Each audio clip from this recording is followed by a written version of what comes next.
ବୋଉ ତମେ ସେତିକି ପୁରା ମୁଁ ଆଗେ ଖାଇସାରେ ତାପରେ ଯାଇକି ପୁଡ଼ିଆ ପୁରେଇବା। ହଁ ଆଗେ ଖାଇବୁ ଆଗେ ତାଙ୍କର ପୁଡ଼ିଆଟା ଯିବ ନା ଆଗେ ପୁଡ଼ିଆଟା ଦେଇଥାନେ ପଛରେ ଆମର ଖାଇବୁ। ବୋଉ ମୁଁ ଆଗେ ଖାଇଦେଲେ ଅସୁବିଧା କଣ?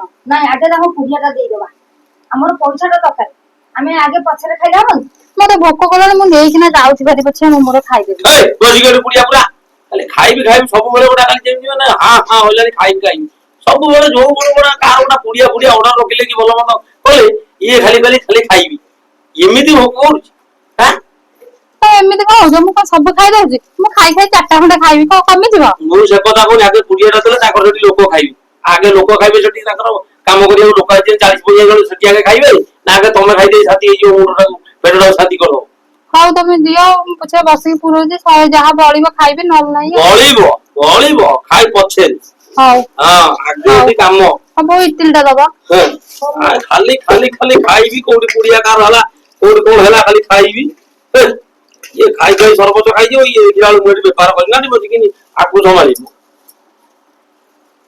ପୁରା ହଁ ମୁଁ ପୁରଉଛି ବା।